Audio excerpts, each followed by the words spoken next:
Hi, I'm Meta Spencer, and today is the day for us to all worry about the Antarctic ice sheet. And fortunately, I have some of the greatest experts and most concerned people who are really working on that issue. And we're going to have a good talk about the opportunities and the possibilities of saving that ice and what is going to happen to us if we fail to save it. I'm happy to introduce first several people, all wonderful, extraordinary people. Vinton Cerf is, I think he's in northern Virginia right now. He's an American internet pioneer, and actually I was told that we must recognize him as one of the fathers of the internet. So it's an honor to meet you. In Michigan, I suppose you are, is Robert Axelrod, who is a distinguished university professor emeritus at the University of Michigan. And I did not need to be introduced to him because I used his book, The Evolution of Cooperation, as a required text for the courses that I taught on peace and conflict studies when I was a professor at the University of Toronto, teaching peace and conflict studies. So his work has been very important in my own history, and I'm grateful to have an opportunity to meet with him. We have also a dear friend, Peter Wadhams, who has become a friend of mine in the last year because I kept calling on him to be part of the series of conversations that I have been holding about methods of reversing climate change, restoring the climate, and doing various kinds of repair. Also called, if you don't mind blunt language, geoengineering. We've had a number of shows and conversations, like maybe 15 or 20, about various techniques that have been proposed, but not one about the technique that's going to be discussed today. So this is a new one. We're breaking ground. And I don't know where Alex Lubke is, but he is on the road someplace driving a car. And all I know about you, Alex, is that you are, people said they need to have you here for technical reasons and to explain any of the technical issues that may have come up. Because what we have here is a conversation about a new proposal, I believe, to try to preserve Arctic and Antarctic ice sheets that are, of course, melting under the global warming. And there is a proposal, and you folks have been working on it together for some time. So I'm going to ask, if you will, Professor Cerf, will you please give us a little history of how this project came about and what you're up to? So I haven't been Professor Cerf in a very long time, but thank you for the honorific. My colleagues, Bob Axelrod and Alex Lubke, and I and several others have been meeting for about a year or maybe a little bit longer, specifically discussing the possibility of preserving ice in the Antarctic and potentially in other places where glaciers have formed. Our interest in this is based on the understanding that some of the ice is sitting on ground, except that warm water from the oceans has sneaked in underneath, is eating out the glacier from below, creating a kind of a lubricating layer. And in the case of the Thwaites Glacier in the western ice shelf in Antarctica, it's accelerated its sinking or slipping into the sea.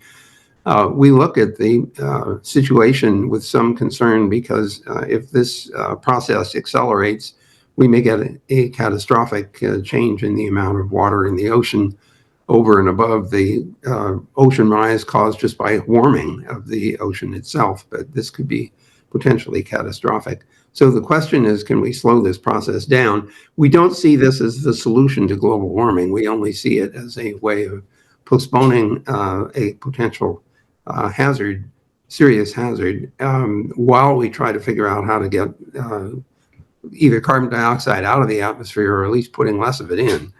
So this is an adjunct thing.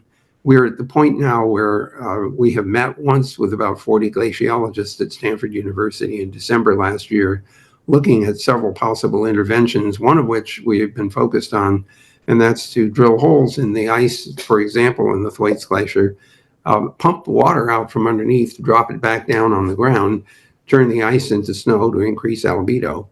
Of course, we don't have enough physics data to find out whether this is feasible or not. And so our current focus is to figure out how to get a project going that would let us get the data to figure out whether or not this intervention makes any sense at all. We have another workshop meeting coming up in September in New York to review the potential ways in which we would govern such a project, because there are many people who have an interest in this, including native local indigenous people, and of course others who would be affected by it.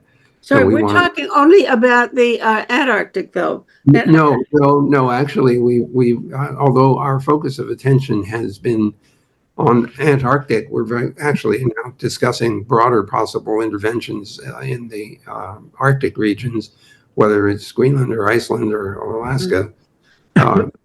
And they may indigenous people in Antarctica, but plenty in Greenland, I guess. Yeah, exactly. And there are people who have strong feelings about interventions like this, even if they are not living in the area. They have a concern about this kind of intervention.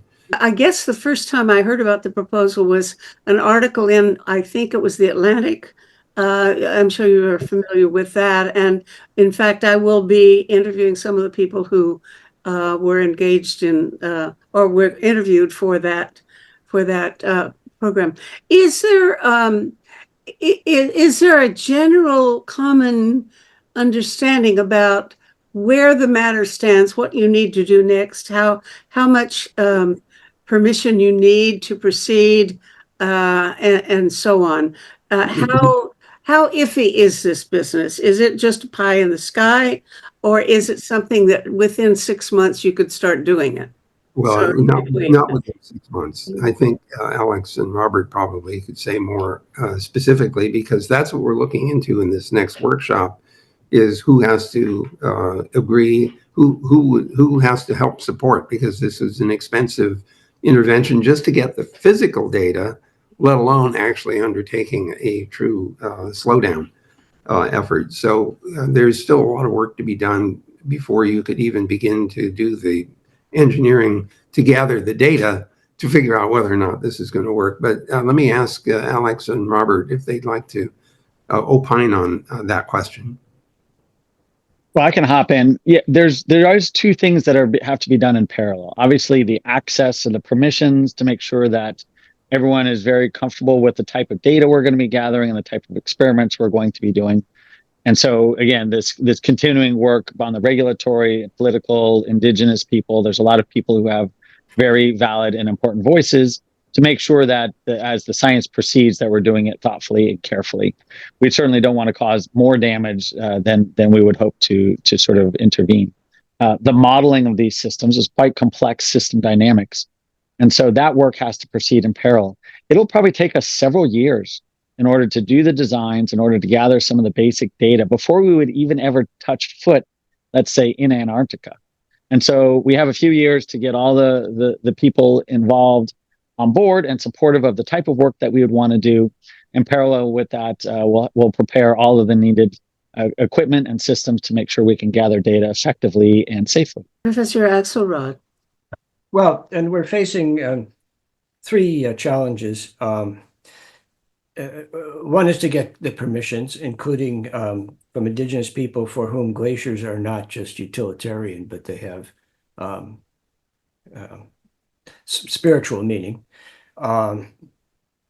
Another challenge is to deal with the argument that Vince raised that if we're working on ocean rise, does that mean that we take away money and attention from emissions, which is the real key to the climate change? And our response is, well, as Vince said, we're buying time to deal with that, but we're not dealing with the causes of climate change. We're dealing with trying to mitigate one of the effects. Another challenge is to raise money, at least to do the preliminary testing, as Vint was describing. And the problem there is that the foundations and philanthropists who are engaged with climate change are usually more interested in these emission type things or way of dealing with carbon dioxide in the atmosphere, or sunlight, and have less interest in ocean rise. And so that's another challenge for us. And of course, ultimately, there's the engineering challenge of finding out, as Vint says, whether it could be done.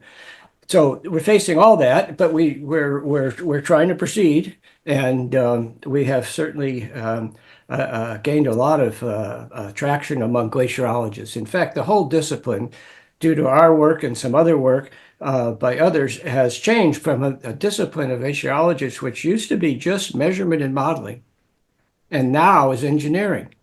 Doing something about something that they've only watched and modeled until about 2 years ago. And so that's been very constructive. Well, we did have one conversation with a man named John Moore, who wants to put up some sort of underwater barrier, like a sheet of some kind. He calls it a curtain, Meta, as I understand it. And that's another interesting but very ambitious intervention proposal. Well, Peter Wadhams was on that conversation, and if I recall, Peter, you were not, you didn't display much enthusiasm for it. You know, your expertise in ice is exactly relevant here. I think somebody should back up a little bit and tell the audience a little bit more about what this intervention would do. Exactly how does it work, and why do you think it might succeed? What's the basis for doing it? I believe what you want to do is pump water from under the ice up to the top of the water, up at the top of the ice, and where it'll refreeze.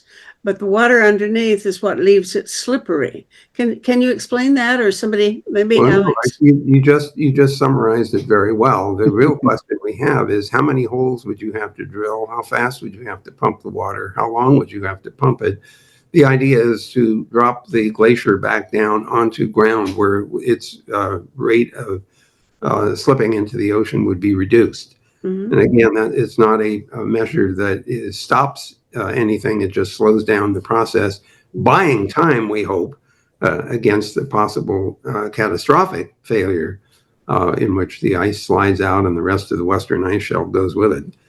None of it will happen overnight necessarily, but we have seen situations where the slow process has suddenly accelerated, and a significant amount of ice has been released into the water. The important part here is that it's ice that's on ground. And the reason that's important is that that does lead to real ocean rise. Ice that's already on the water has already raised the water as much as it's going to, given its weight. But ice that's on ground causes a much bigger hazard. So what we need right now, of course, is better data to understand whether the physical dynamics of such an intervention is feasible. Has anybody ever done anything like it? First of all, I wonder why there's water under there. It's a weird thing idea. I don't understand it. But how much, apparently a large part of Antarctica is floating and maybe Greenland too. Why is it there? And how much damage will it do in terms of ocean rise? I'm asking too many questions all at once. Sorry. Yeah, well, if Thwaites goes, there's about a 0.5 meter of sea rise that is potentially at risk. If all of the western ice shelf goes, now we're talking more like 3 meters. Alex, have I got those numbers correct? Yeah, that is exactly right. And so, if you think about 3 meters or 10 feet of effective global sea level rise, it's pretty significant for a large portion of the planet, and the impact that it would have on lots of coastal populations. To answer your other question, Meta, the British have been drilling on the Thwaites Glacier for quite a while, mostly for scientific reasons, pulling cores in order to examine the history of the ice and climate and other Paleozoic features. They haven't been drilling for purposes of doing the kind of measurement that we're interested in, but they know how to drill. and that's helpful for our preparation and planning. And they've gotten permission to do that as well on that ice shelf. We're looking at earlier data gathering in more easily accessible places like Alaska or Greenland or Iceland before we make an intervention on the Antarctic ice shelf. Because for one thing, it's not going to be easy to do. But this article in the Atlantic indicated that it would be an expensive and extremely challenging operation. Is that fair to say? Absolutely true, especially in the Antarctic, where the weather at best during their summer is pretty tough, and the winter is even worse. However, it's a focus of attention because that is a potential major threat because of the amount of ice that's on the Western ice shelf.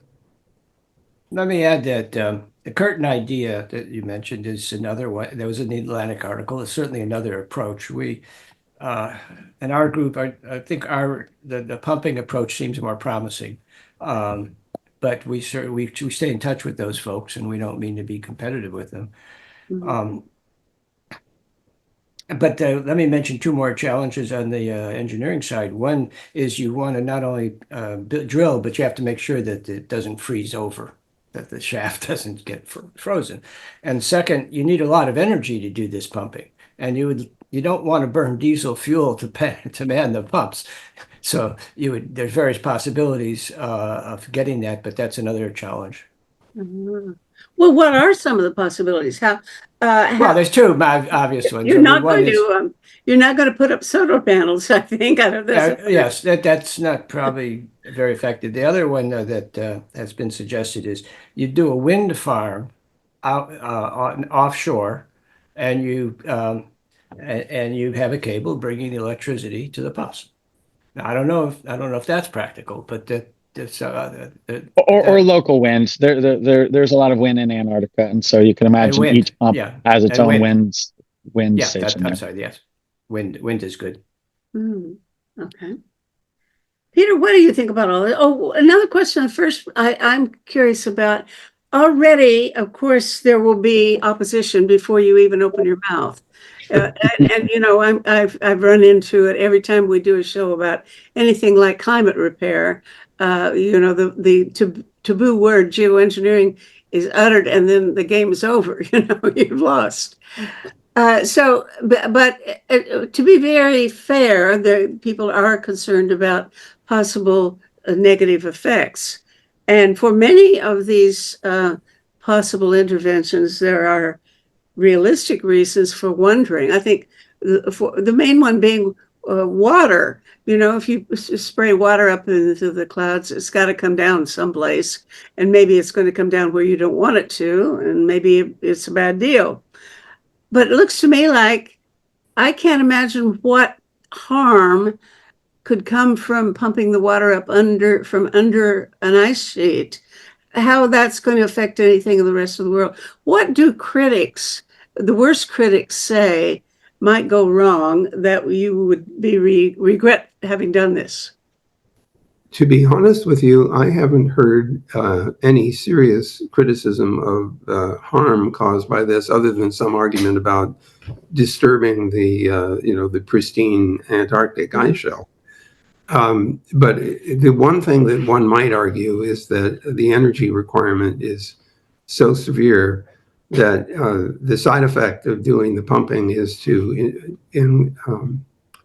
create more global warming problems. You know, the point that Bob made about using diesel fuel or something would certainly generate a heck of a lot of carbon dioxide. This same group has spent some time much earlier looking at a variety of other energy sources that weren't polluting, at least not atmospherically polluting. One of them was small modular reactors. But I don't think we're close enough yet to having such an option available to use it to do the pumping. The major criticism has really not been about the side effects of this, which are modest at most, but the distraction argument we've talked about. That this is distraction from Mhm. of lowering the effects, lowering climate change itself. It's a mitigation of one of the effects. And A some moral people hazard argument. exactly. Um, but we think, as Finn says, that it's not, it's a matter of buying time. Well, again, we haven't committed ourselves to anything other than getting the data that we would Yeah. need to see whether this is feasible, how much energy would be needed, how fast would you have to pump, how frequently would you have to pump. And the other generic criticism is about the taboo word of geoengineering. And when you talk about doing things to the ocean or the atmosphere, that's understandable, and the side effects are very hard to evaluate. But in this case, putting some extra snow on the top of Antarctica, for example, is not a major side effect that you have to worry about. It's not spreading itself around the world, for example. Well, in fact, if anything, it helps Adds because we albedo. know that the loss of the ice is causing a serious potential hazard. So adding more That's ice right. to the top and That's right. increasing albedo seems like it would be a good thing, not a bad thing. And that's why we prefer to call our project ice preservation, to emphasize that we're preserving something. We're not messing with something. Mhm. Okay. So I'm actually quite interested to know what Peter thinks about all this. Given your background, you must have an opinion. Well, I'm getting confused actually because we people have been talking about the eastern ice shelf and the western ice shelf, and uh, these are two different entities, and which is the one that is the real concern? Well, the Western Ice Shelf is the one that holds the Thwaites Glacier, and I think Pine Island as well. That's the one that we're most concerned about because, as Alex has often colorfully put it, the Thwaites Glacier is acting like a cork that's holding much of the Western Ice Shelf in place. And if that glacier goes, then there is a hazard that the rest of the ice will eventually go as well, contributing to a significant amount of sea rise. And of course, it's not just the absolute sea rise that's the issue here. It's also the storm surge and other kinds of effects that occur, on top of which we have the other effect, which I'm sure you're well aware of, and that's the Gulf Stream. In the Arctic, we're concerned that the introduction of a lot of fresh water may interfere with that extremely important Gulf Stream warming effect, and that could create what we remember, or have at least have recorded information about the Little Ice Age that occurred in the 1600s in Europe, because that particular warming current slowed down for a couple hundred years, and that led to a lot of serious problems there. And that, of course, is an Arctic problem primarily. Let me hop in with a distinction between Western and Eastern Antarctica. So Western Antarctic ice is ice that is sitting on land that is below sea level. Eastern Antarctica is ice on land above sea level. So as we have rising ocean temperatures, right, inevitably those hot ocean water is going to eat away everything in Western Antarctica, because that is ice below sea level. And so that's the big concern, Peter, why we want to work on that first. Eastern Antarctica has a phenomenal amount of ice, but it's not as much of an impact due to ocean temperatures rising. So as Vint mentioned, if we lose the cork of Thwaites Glacier, all of those warm ocean waters will rush into the center, effectively, of Western Antarctica, and it's a tipping point, right? Once you lose that central pathway, there's a channel there that goes into Western Antarctica. You're not going to be able to hold the oceans back. The ocean temperatures are going to continue to rise, and it will eventually decimate all of that ice. And that's why Western Antarctica is the first focus. Does that make sense between Western and Eastern now? Okay, yeah. So I can see that, and that also implies a sort of acceleration effect on the ice, which means that you're dealing with potentially very rapid changes, indeed. And how do you see?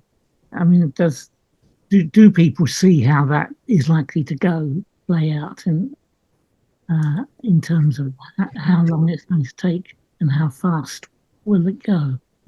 Mm. I would say it's unknown, right? This is a very new area. It's quite complex and it's very difficult to predict. There is a lot of interaction and ice dynamics that is happening. Some people, imagine that if we lose the Thwaites Glacier, the cork, then nothing is really effectively going to stop the oceans from decimating Western Antarctica. No putting the cork, back in the bottle, so to speak. So there is those concerns, but we don't really have enough data to really predict that, to say the timing, how quickly it's going to happen. I'll go back to one other question I think Greta had asked earlier, is that this has been seen before. The Cam ice shelf some 200 years ago was moving quite rapidly in Antarctica because it had water underneath it. And then all of a sudden that water drained, probably through natural causes, right? Just there's a lake or under there and it drained naturally. And that ice shelf stopped and has been stopped since then. And so what effectively it is there's the thermal balance between the ground that it's on and the ice. There's an amount of heat transfer that happens naturally.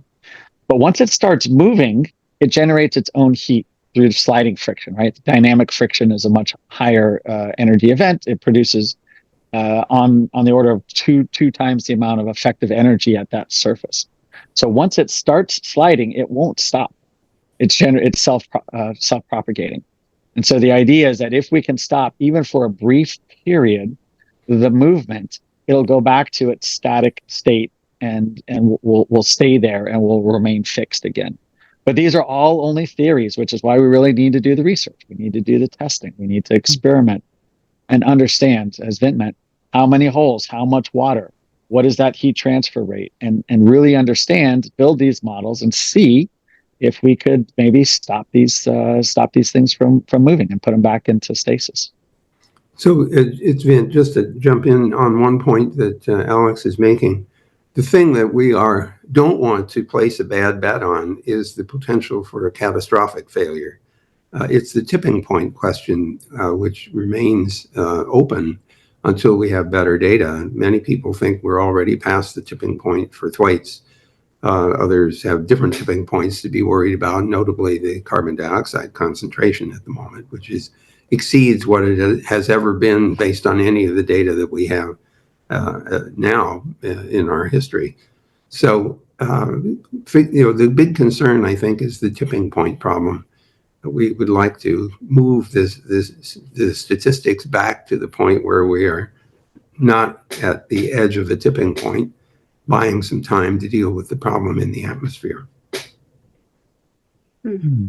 Oh, by the way, just speaking of atmospheric problems, I was just introduced to another interesting problem that or effect that we may be seeing. We've been putting a lot of satellites into orbit thanks to Elon Musk and SpaceX and others who have similar aspirations. And eventually they tend to burn up. And their products are showing up in particulate matter in the atmosphere, in the high atmosphere. And it isn't clear what all the side effects of that are going to be, whether that produces, weird kinds of sulfuric acid rain, or whether it darkens the atmosphere and then perhaps reverses the warming effect. We don't have any data at this point, just the observation that there is a layer of particulate matter that we didn't used to have that's showing up because of satellites burning up. Mm-hmm. Yes, that's a good question, because I've worked quite a bit on the Greenland ice sheet on the Kangerlussuaq ice shelf, and there you're dealing with black ice, and and when you analyze that black ice, it's actually smoke from ice sheets and glaciers and fires in Yes, the whole area, and that's a pretty frightening thought. Certainly when you look at that ice and you walk on it, and you sort of see that is not ice. It's ice, but it's not ice. It's gunky stuff. yes, exactly. What is that going to something like that going to happen in the Antarctic? And if so, You put your finger exactly on the albedo problem. It's shifting the albedo significantly in the wrong direction. And the worst part about all this is the cyclic effect. You have global warming. You dry out the well, let's see. You have global warming. It creates additional rainfall because there's more water that can be held in the warmer atmosphere. The rain falls. All kinds of plant foliage grow like crazy. Then you get to the dry season, everything dries out. Then you have fires. The fires produce more particulate matter and smoke. And then it rains again and you have landslides. And then it starts all over again. But I don't think there's that much forestry in the southern hemisphere, is there? It would be fires from, well, I don't know, Australia or someplace that might wind up in Antarctica, where it would be fires from Canada that would wind up in or Siberia that would Yes. wind up in on the Greenland sheet. Is that right? Yeah, I'm not arguing that it's affecting Antarctica. I'm just speaking generally of what the side effect of the fires is to produce particulate matter that ends up in the north anyway, in the ice, as Peter is pointing out.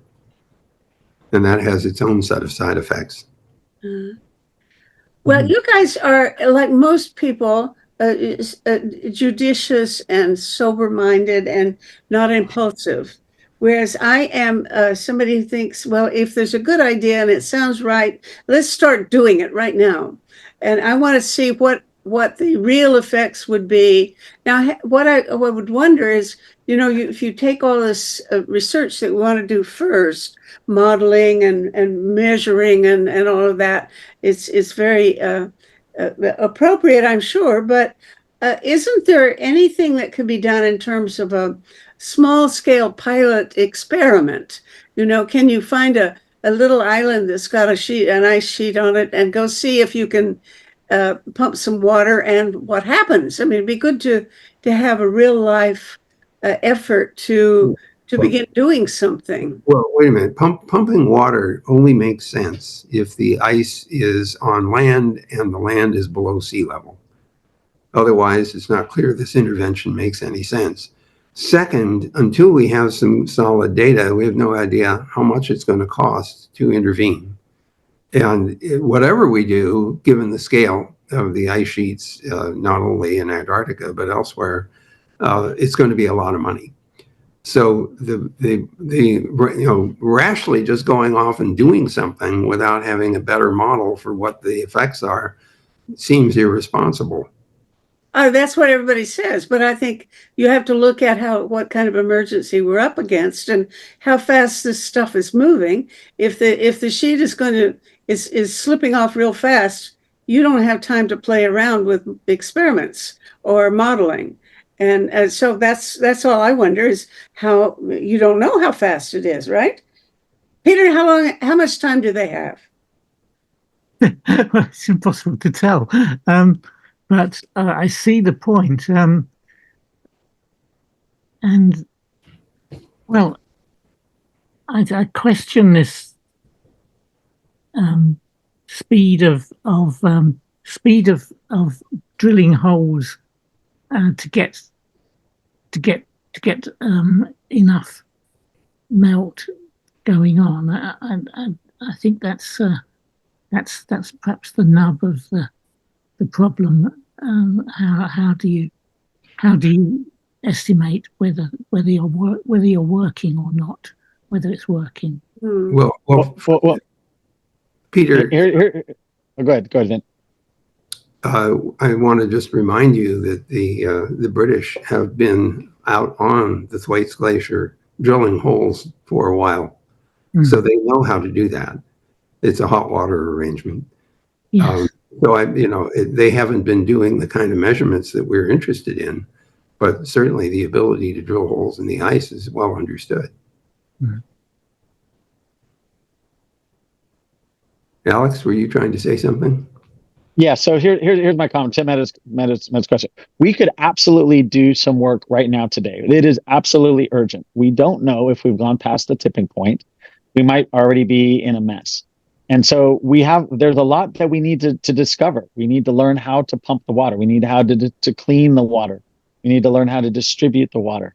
We need to learn how to provide power in these remote areas. So there's a phenomenal amount of work that we should be doing immediately in order to even be able to get to the final answers that we're looking to answer here. So there is no time to wait, and we should be funding some of this research immediately and starting to do this work. Now, the work can be done, as Vint was alluding to. It doesn't have to be done in Antarctica, and there are locations in Alaska and Iceland and in Greenland where we can do that work. We do need to find a place that will allow us to do the work. As you mentioned before, people are just terrified of any kind of interventions. Granted, all we're doing is gathering data, and all we're doing is we're trying to learn, and all we're doing is some engineering. And so it's a non-risky type of research that we want to do, but we have to start doing it, and we're ready to do it immediately. We know what we want to do. We know the data we want to gather. We know the systems we want to build and start testing. And effectively, we have teams of people who are very interested in doing that and doing that immediately. So the reason we're having this workshop in September is, in fact, to lay out what kinds of actions we have to take in order to get permission to do these things, and under what governance principles we would proceed. So that's an important step ahead of doing anything in particular. We've been very aware that some other projects have failed because of not getting appropriate buy-ins from the people involved. The one in Alameda and the one in Sweden in particular. Yes, those are two good examples of what I would say, let's see, I would say, I'm looking for the right word here, but it's sort of unjustifiable reactions to, I would say, very innocuous proposals, like putting some seawater into the atmosphere to see whether or not it would increase the albedo. That goes on all the time in the normal course of events, except nobody's ever bothered to measure it before. That's what these people were trying to do. But somebody stopped them because you didn't ask my permission. Mm-hmm. So we're very conscious of this kind of silliness, and we have to do something that defends against it. And that's why we're looking very carefully at our governance process. Well, it's also important to have a conversation with the indigenous people in the area who feel strongly that it's their homeland and it's their right to veto it. And a lot of my friends even agree with them. I don't, but I don't think anybody has a right to veto anything at this point because it's such an urgent matter. But then I am a hothead. So I guess what I wonder is, when we were talking a year or so ago about doing an experimentation on Hudson Bay, and the reason for choosing Hudson Bay is this would be for marine cloud brightening. The reason is that Hudson Bay is entirely within Canada, and therefore, if the Canadian government okayed it, there shouldn't be that much need to get consent from other Arctic countries. Whereas almost every other place that you might want to do some experimentation, you'll have to. You're in country not any one country's sovereign territory, but a place where you need to get global consensus. And I think getting global consensus is very unlikely. I may be wrong, and people say so, but could I just suggest to you that there are at least 3 places where you could expect some kind of more local permission. Alaska is one, Iceland is another, and Greenland is a third. Okay, good idea. Yeah, actually, I was thinking about Iceland because there is a conference in Iceland happening in October, and which everybody goes to nowadays, and that might be an ideal location to carry out a study and have a lot of people working on it, so I think that would be a distinct possibility. I'll be going there myself, in fact. Hopefully we will have some representatives from our group at the Iceland meeting, and we certainly will be in September in New York. Well, that's another thing I was going to mention to you. I did a show just Monday with some other people, and one of the things that was brought up is that there is going to be some effort to get some countries together to talk about the kinds of consensus or the kind of international negotiation that needs to be done to get the authorization. What is appropriate? And I think the Australians are interested in sending some people to that conversation. I was asked to find out whether or not Canada would like to send somebody to the UN. And maybe you're talking about the same meeting that I was told about. I don't know when it is, but I think it might be the same meeting to talk about the international law or the way what has to happen in order to authorize any kind of further experimentation.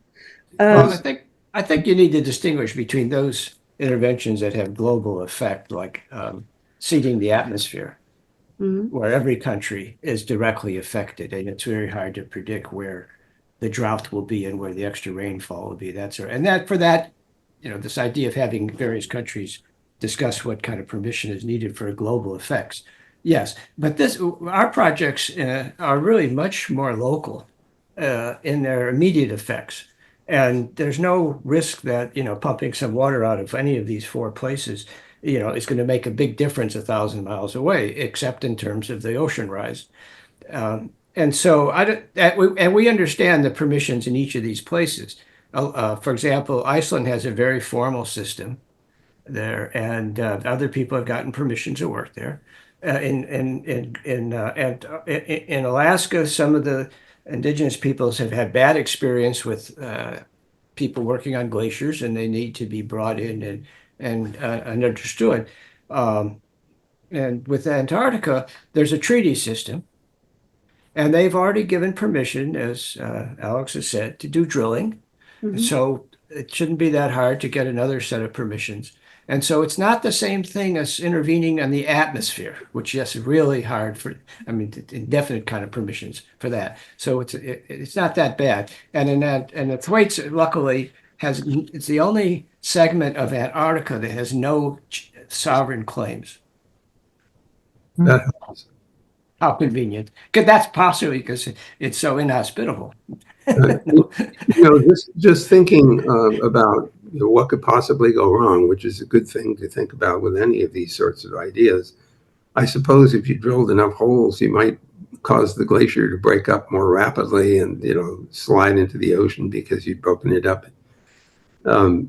But that's one of the reasons why we want to get good, solid engineering data before any large-scale effort would be launched.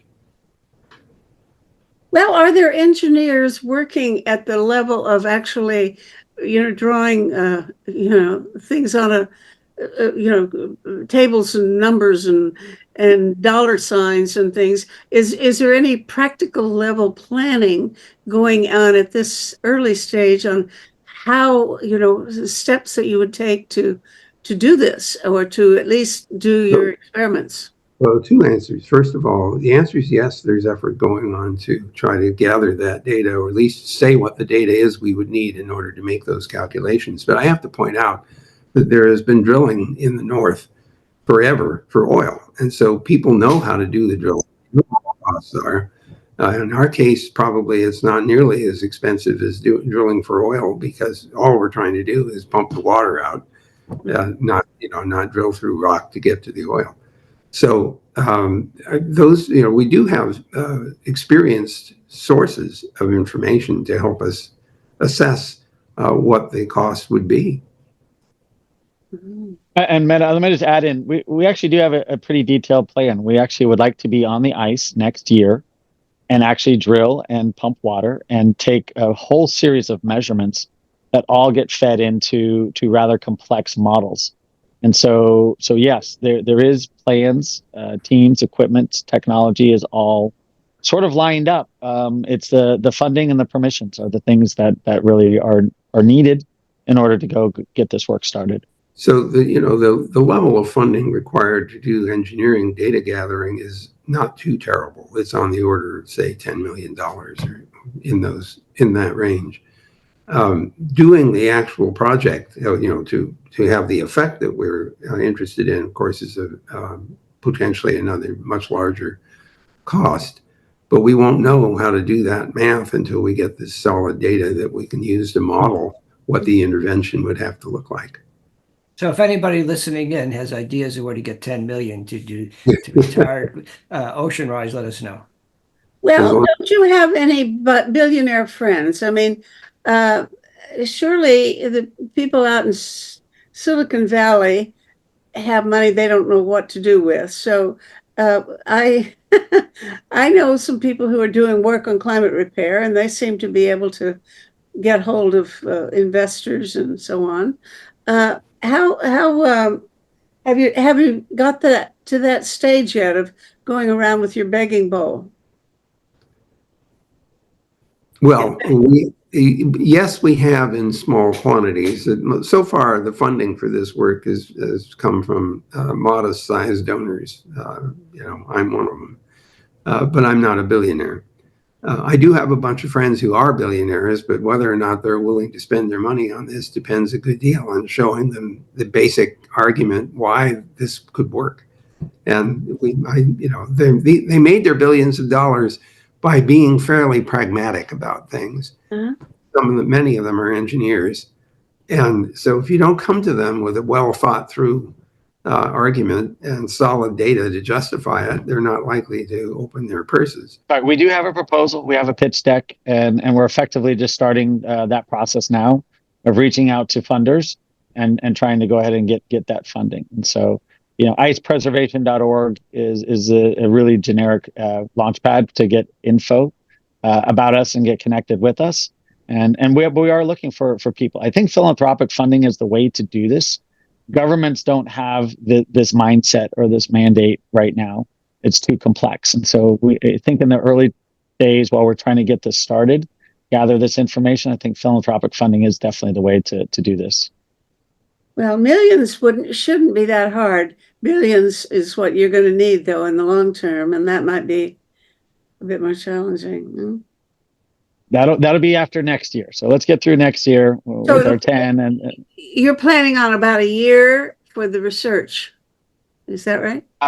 Probably a few years, honestly, because it is seasonal. We'll gather, imagine there's 10 things that we need to learn. The first time we go out on the ice, we'll probably learn 6 of them. And then we'll probably learn a year following another 2, and then another 2. And then finally, once we have our 10 things worked out, we could have a real proposal, let's say 2 to 3 years, where we could actually propose what it would look like going to Antarctica, and what is the probability of success, and what are the risks, and how many holes, how much energy, like all of those details that we're all very interested in learning. It'll probably take us 2 to 3 years of basic small level research to do in order to get to that big answer that we're all looking for. And who all else is involved? This Atlantic article, I think it was the Atlantic, wasn't it? Yes.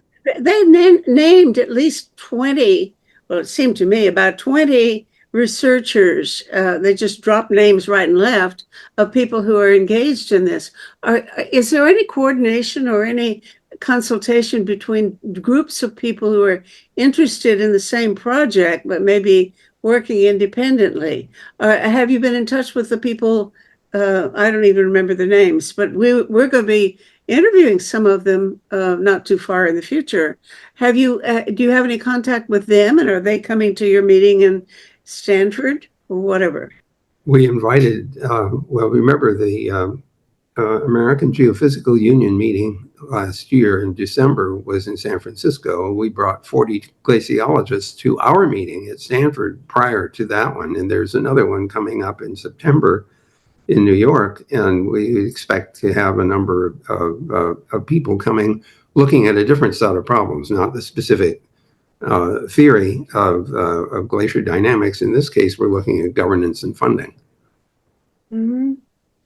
Meta, let me just sort of maybe answer that. There's not a lot of people who are really looking at the intervention side. Most of the field, I think Vint had mentioned, of glaciology, Peter probably knows, was really looking at just analyzing, measuring how bad the problem is. And there's only very recently been the shift that says, hey, these are the people who actually have all the knowledge. Why don't they start to propose the solutions? They know what the problem is, so they're probably pretty well qualified to start getting some of these solutions on the table. So it's a relatively new group. We are in touch with many of them. We work very closely together. A lot of collaboration can and should be done. But that's exactly kind of what we all need to start doing. Let's keep our ideas moving. Let's stay coordinating and collaborating between us all and find the answer. The answer's out there. We just need to work together in order to go find it. Peter, do you have any tips on people that you know, presumably a lot in academia, who have been doing research that these people should get acquainted? Well, yes. I mean, there's you've already talked about the British Antarctic Survey, and that's a body which expends quite large amounts of money on similar problems to this, and that could be something that would attract. That maybe would attract people. You're thinking about who's going to pay to do this. It could be British Antarctic Survey is potentially they're sort of odd body, but they sometimes come through with very impressive pieces of work. So they might be worth going for. So that's a helpful suggestion. So I'm thinking of inviting people from various indigenous communities, especially in the North, who would be affected by this and whose consent needs to be solicited. So if anybody wants to have a conversation with some of those people, I'm working on organizing conversations like this. And if you want me to, I'll get back to you and invite you to join so that you can talk to them and persuade them that this is a worthwhile thing to do. Is that a good idea or not? Well, certainly having knowledge of who to talk to is important to us. We have contacts with a number of indigenous groups that we think would be interested in, or perhaps even concerned about such an intervention, or even the experimentation that's needed to gather the data. So we're already beginning to talk to some of those And the groups. person on our group that's most in touch with the Alaskans is Jenny Sukale at Stanford. Okay, I'll try to. She should definitely have her on it. How do you spell her last name? Sukale. Okay. Thank you. I will pursue those people, but I will also be very happy to stay in touch with what you're doing. Be kept apprised of what you've been doing and what you're going to do. And I certainly wish you all.